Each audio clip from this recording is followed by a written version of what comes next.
అప్పటికి మనం ring roads ఇవన్నీ గొడవలు చూసాం. ఎక్కడైనా సరే భూ సమీకరణ అంటే చాలా గొడవలు ఉంటాయి. అలాంటి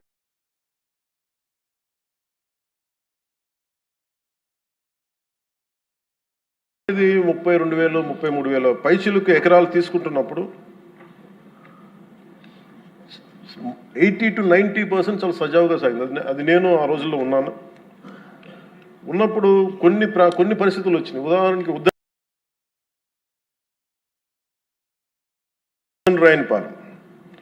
ఉద్దనరాయనిపాలెం దగ్గర చాలామంది దళిత కులాలకు చెందిన రైతాంగం వచ్చి నా దృష్టికి వచ్చి ఇట్లా మేము కూడా ఇక్కడే అంటి పెట్టుకున్నాం, మాకు కూడా కొంచెం వేతనం కొంచెం ఎక్కువ ఇప్పించండి, కొంచెం మనకి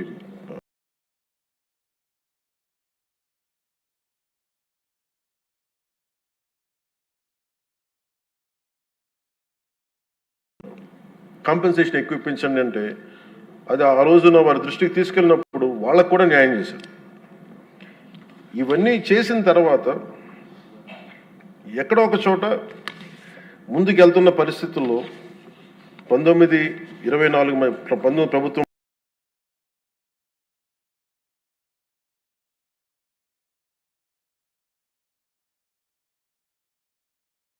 మారింది.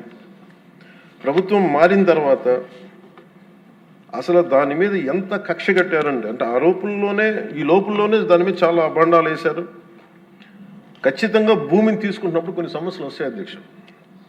అయిష్టత ఉన్నవాళ్ళు ఉంటారు. మొత్తం 100% సంతోషంగా ఎవరు, కానీ మెజారిటీ ప్రజలు మటుకు ఇష్టాపూర్వకంగా ఇచ్చారు. అందరూ నాలాగే నేను ఎలా అయితే వచ్చానో మన రాజకీయాల్లోకి మన ఉనికిని కోల్పోయాం, ఆంధ్రప్రదేశ్కి ఉనికి లేదు, రాజధాని లేదనేది నేను అమరావతి జిల్లా సంబంధించిన రైతాంగం అందరితో మాట్లాడితే చాలా ఎక్కువ శాతం మంది మా ఇష్టం తెస్తున్నాం. ఇక్కడ మేము నేల పోగొట్టుకున్నాం, హైదరాబాద్ పోగొట్టుకున్నాం, మేము ఇస్తాం అని చెప్పి చాలామంది సంతోషంగా ఇచ్చారు.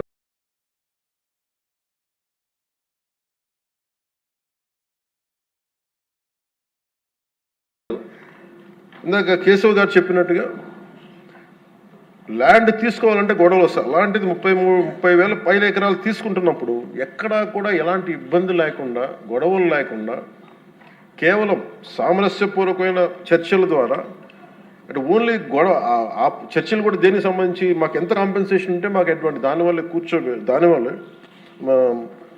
గౌరవ మంత్రి నారాయణ గారి ఆధ్వర్యంలో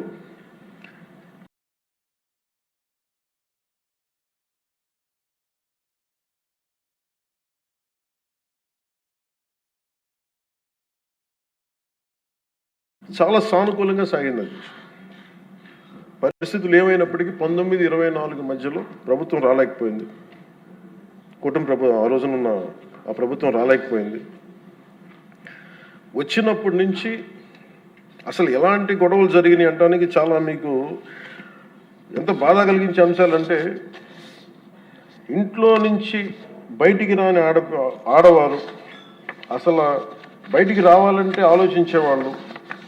అలాంటి ఆడపడుచుల మీద కష్టం, శారీరక శ్రమ తప్ప వాళ్ళ ఒంటి మీద వాళ్ళ శారీరక శ్రమ తప్ప ఇంకేమీ తెలియని వీళ్ళందరూ ఇష్టంతో పొలాలు ఇస్తే ఈరోజు ఇక్కడ రాజధాని లేదు, ఇక్కడ ఉండదు అనే గత వైసీపీ ప్రభుత్వం చేసిన దీనికి నాకు జనసేన పార్టీ కార్యాలయానికి వచ్చి ఆడపడుచులు ఎలా దెబ్బలు కొట్టారు, పోలీసులు ఎలా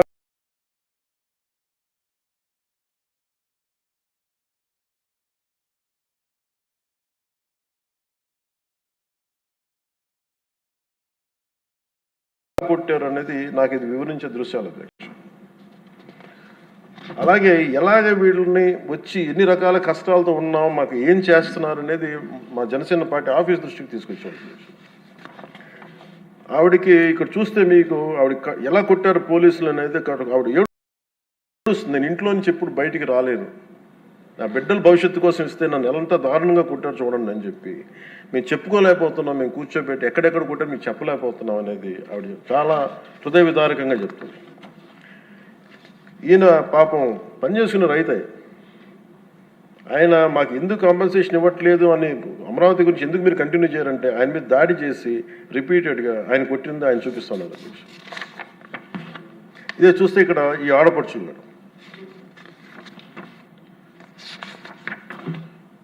నేను వీళ్ళకి మద్దతుగా వెళ్తే అధ్యక్ష మొత్తం ముళ్ళ కంచెలేసి కూర్చోబెట్టాను పోలీసులతో.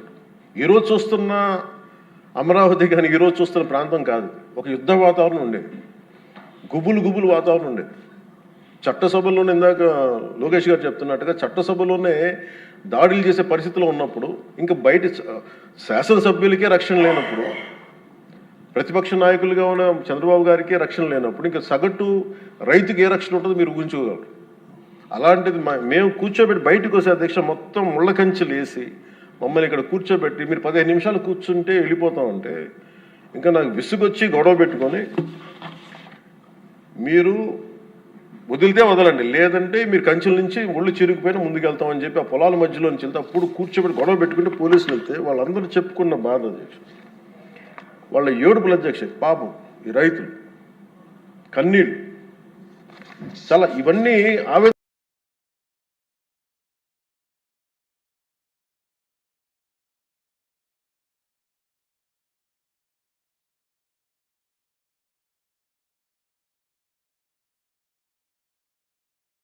కలిగించింది.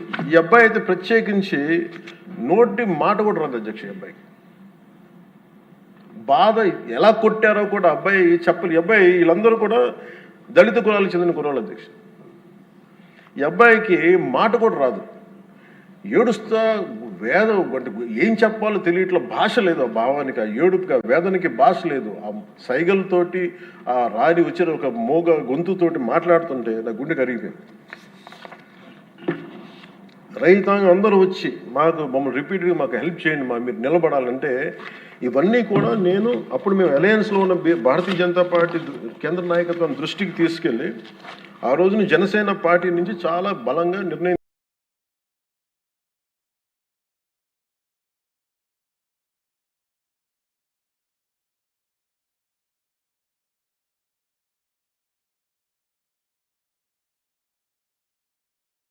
తీసుకున్నాం.